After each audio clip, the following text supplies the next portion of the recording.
You on a journey to hell on earth, a journey to a place called Denan.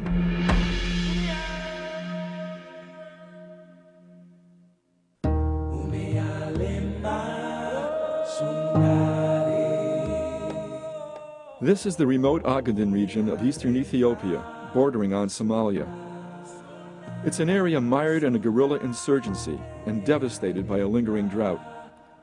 As filmmakers, we're on our way to Denan, a camp for displaced persons, to try and show the world how the people of the area are surviving. We're still far from our destination when we spot a group of people walking across the desert, also heading for the camp. They're carrying everything they own. They agree to stop and talk with us.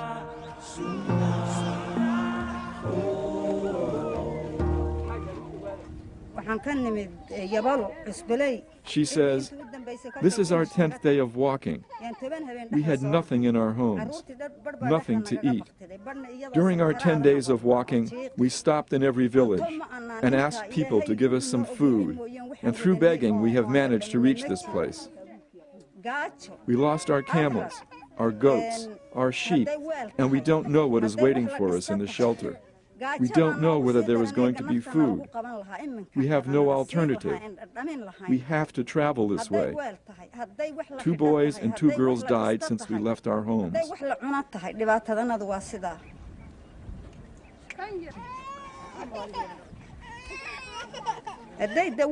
"My daughter died 2 days ago.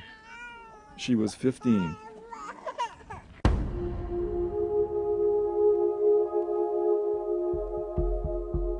We can smell Denan even before we reach it.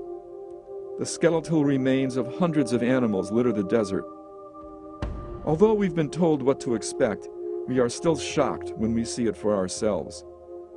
These are the remains of the most precious possessions the refugees brought with them. The camp lay ahead, and we feared the worst.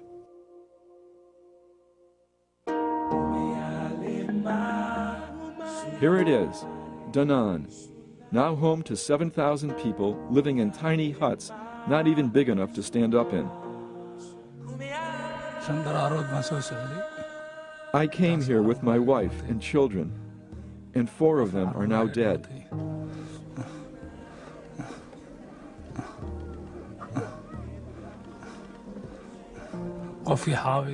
There is no food.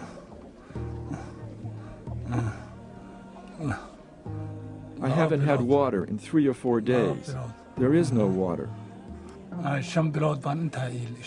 The boy is now my only child. The only thing remaining is our fate, to die."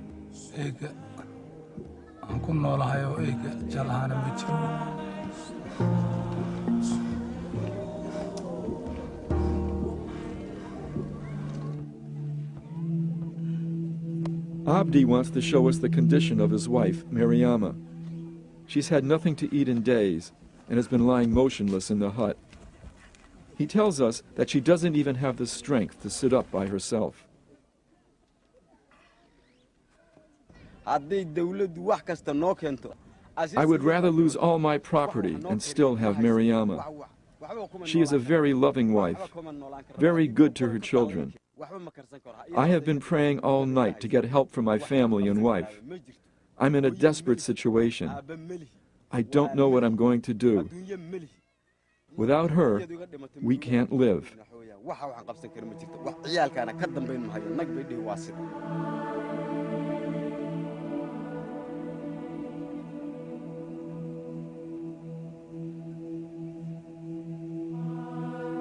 Even though we knew it wouldn't solve his problems, we gave Abdi much of our food for Mariama and the children.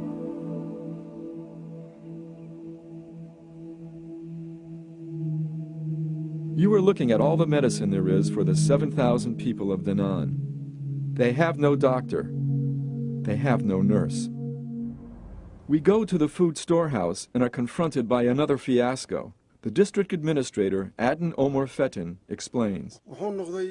"If I were to distribute the small amount of food left in the storehouse, there wouldn't be a glass, not a glass, for each of the 7,000 people living in the shelters. If I distribute that small amount, there could be a riot. Therefore, I've decided to use the small amount of food for distribution to new arrivals only. Some of them have been walking for 15 or 20 days. They are in the most critical need of food. And now we have no water. I don't know what I'm going to do. There are times when I think about hanging myself. The mental agony. I'm sure you must also be having that agony in your minds. You are a living witness. It's our last day in Denan. We're taken to see a woman and her 3-year-old son, Kadir. Even without translation, the horror of her words is clear.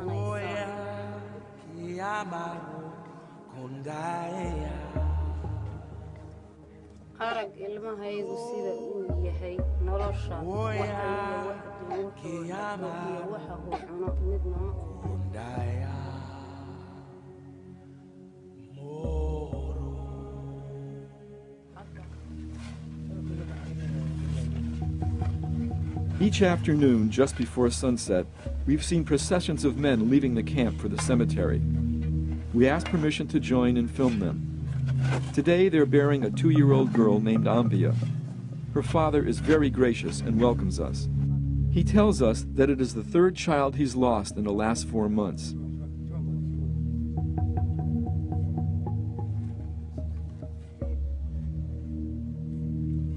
As I watch the simple ritual, I feel helpless that we've not been able to do anything to aid these people. I feel angry that the world and its bureaucracies have forgotten the people of Denan.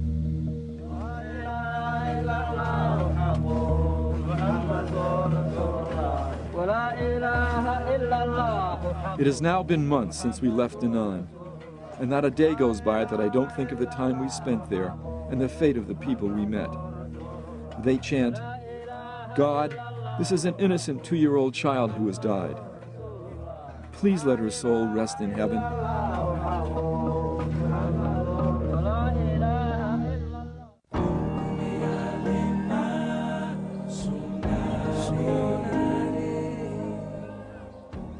On the day we left Denan, there were over 200 new arrivals.